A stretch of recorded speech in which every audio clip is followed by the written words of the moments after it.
Assalamualaikum warahmatullahi wabarakatuh. Teman-teman, jumpa lagi di channelnya Abu Fatan.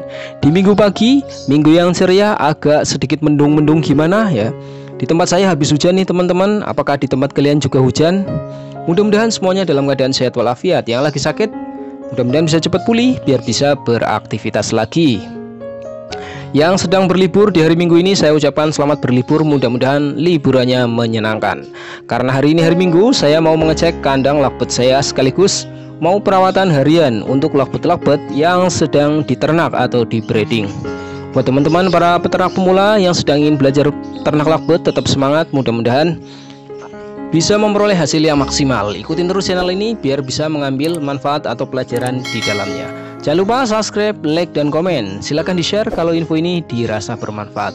Oke teman-teman, hari ini saya mau memberikan extra food. Extra food yang saya pakai di sini berupa sayuran yang alami, yaitu kangkung. Kangkung ini sudah menjadi rahasia umum di kalangan peternak lakbet atau breeding lakbet karena memiliki kandungan nutrisi dan juga vitamin yang cukup lengkap. Selain buat merangsang birahi, kangkung ini ternyata memiliki manfaat yang lain. Kira-kira apa manfaatnya? Ya, manfaatnya cukup banyak. Nanti saya sedikit akan kupas tentang manfaat kangkung ya teman-teman. Kangkung di sini yang saya pakai berupa kangkung yang dari tukang sayur, yaitu kangkung-kangkung hasil dari petani ya teman-teman. Nah, untuk pemberiannya jangan lupa kita cuci terlebih dahulu. Tujuannya apa? Karena biasanya kalau kita baru dapat kangkung dari tukang sayur, masih ada sisa-sisa pestisida atau pupuk dari petaninya. Kalau kita kasih langsung, takutnya mengakibatkan hal yang kurang baik buat lakbet kita, karena masih ada sisa pupuk atau pestisida. Jadi kita cuci dulu sampai bersih untuk menghilangkan semua kotoran. Kemudian kita potong kecil-kecil. Kenapa sih kok harus dipotong kecil-kecil? Nah, tujuannya agar kangkung tidak dibawa masuk ke dalam glodok atau tempat bertelur dalam jumlah yang banyak. Karena kalau kebawa masuk dalam jumlah yang banyak, ini kan sifat kangkung banyak mengandung air. Nah, ini bisa membusuk di dalam glodok sehingga bisa mengakibatkan bakteri dan juga penyakit. Nah, ini kurang bagus juga buat lakbet yang sedang diternak. Pemberian kangkung juga jangan lupa nih teman-teman, harus dikontrol dengan ketat. Usahakan agar kangkung benar-benar habis dalam satu hari ini ya.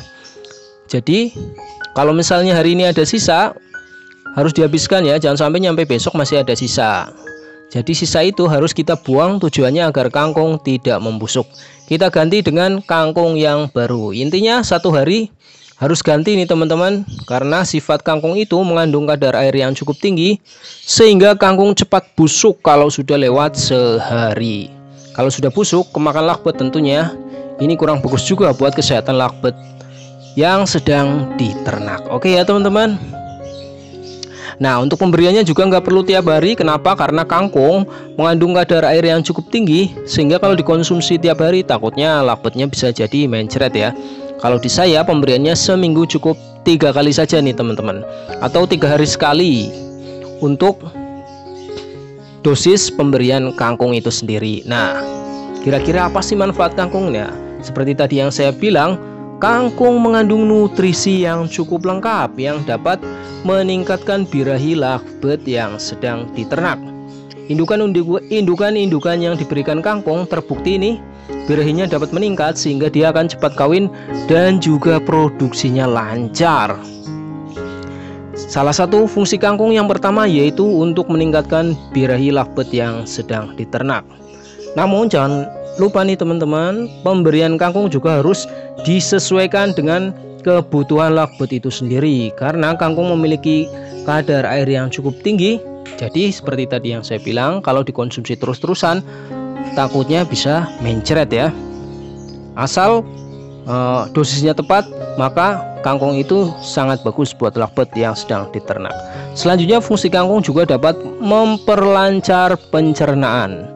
Karena kadar airnya yang tinggi di dalam kangkung, maka lakbet-lakbet yang mengkonsumsi kangkung terbukti pencernaannya jadi lancar ya. Kangkung juga memiliki sifat anti radang. Jadi lakbet-lakbet yang mengkonsumsi kangkung jarang nih mengalami penyakit peradangan yang cukup serius ya. Jadi cukup bagus untuk kesehatan lakbet kita yang sedang radang. Fungsi kangkung selanjutnya juga kangkung dapat menetralisir racun di dalam tubuh lakbet.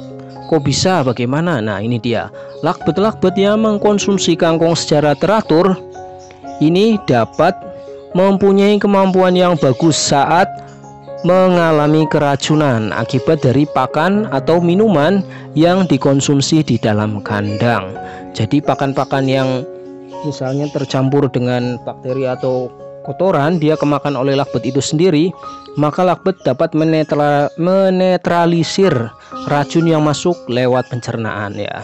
Jadi akibatnya nggak begitu fatal ya teman-teman. Artinya lakbet masih bisa bertahan walaupun mengkonsumsi makanan yang tercemar seperti tercemar kotoran dan juga yang lainnya.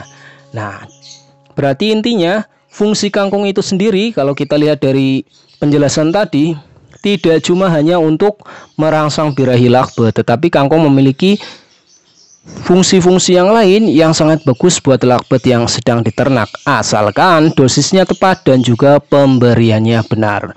Oke, itu dia ya teman-teman, sedikit sharing bersama peternakan saya di hari Minggu ini. Mudah-mudahan ada manfaatnya khususnya buat kalian para peternak pemula yang ingin belajar peternak burung lakbet. Mudah-mudahan ternak lakbetnya tetap berkembang biak dan juga memperoleh hasil yang maksimal. Kurang lebihnya mohon maaf. Jumpa lagi di video saya selanjutnya. Assalamualaikum warahmatullahi wabarakatuh. Dadah.